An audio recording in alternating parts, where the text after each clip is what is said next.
It's spring. And the reason I wanted to talk about it was because in the Torah, this week is the last of 4 special Shabbatot leading up to Pesach. Not 4 in a row, but over the weeks leading up to Pesach, there are 4 special ones. And I know this because I was a young Torah reader. That was my job. I eventually became a rabbi. And as a young Torah reader, I knew that there would be 4 special Shabbatot leading up to Pesach with an extra Torah reading. One was Shabbat Shekalim, one was Shabbat Zachor. Last week was Shabbat Parah. And this week is Shabbat HaChodesh. The Shabbat of the new moon is what Chodesh originally meant, a new moon. It's also Shabbat of the month. You know, Rosh Chodesh. Chodesh also meant literally the new moon because the natural phenomena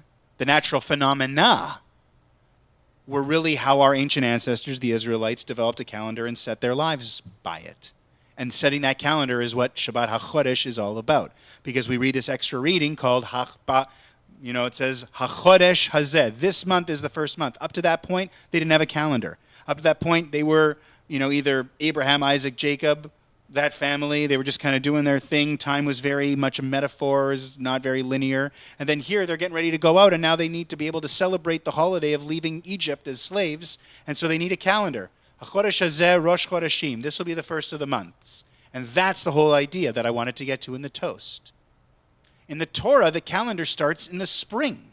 Nisan, first month. Nisan came after the Torah, and the Torah is just like the first month. This is the first month. The Rosh Shabbat HaChodesh is the last Shabbat before the first month. Think about this.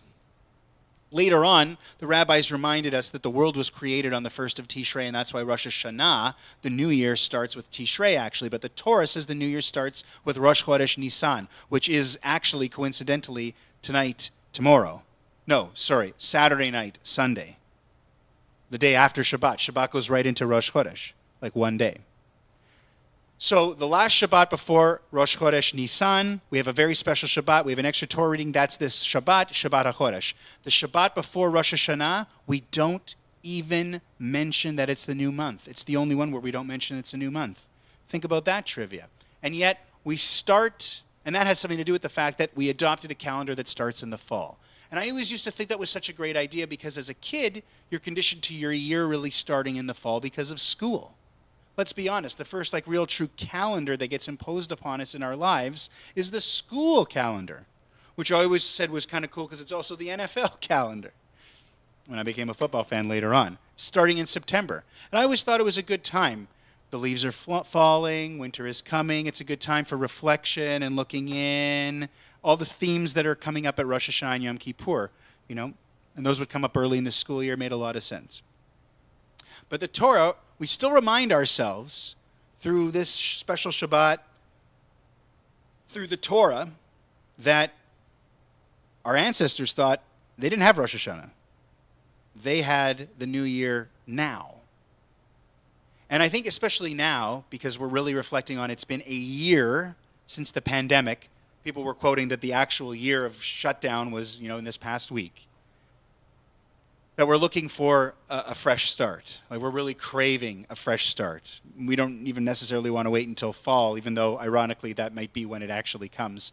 But with everything getting better outside, people's moods are getting more positive. They're becoming more upbeat. They're moving up. And hopefully we are, as humanity, as a global society, moving up. There's something to be said for a calendar that starts in the spring. Because a calendar in the fall is okay. It's good for looking inward as the cold is coming.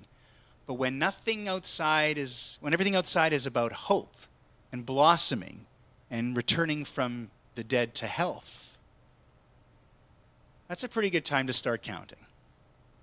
And that's what this Shabbat, at least for me, is all about. And this toast. So however you spend this Shabbat, with whomever you spend this Shabbat, make it a good one. A restful one, and one that channels the feeling of hope springing eternal. Please rise, page 90. Baruch atah Adonai Eloheinu melech haolam borei pri hagafen. Baruch atah Adonai Eloheinu melech haolam asher kitshanu b'mitzvotav v'ratzavanu. V'shabbat kodsho be'ava uvratzon hinchilanu. Zikaron lema'aseh v'reishit כי הוא יום תחילה למקראי קודש, זכר ליציאת מצרים.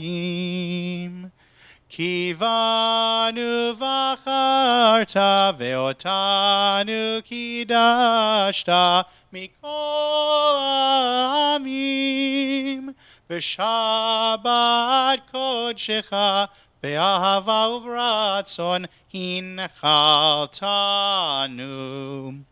ברוך אתה אדוני, מקדש השבת.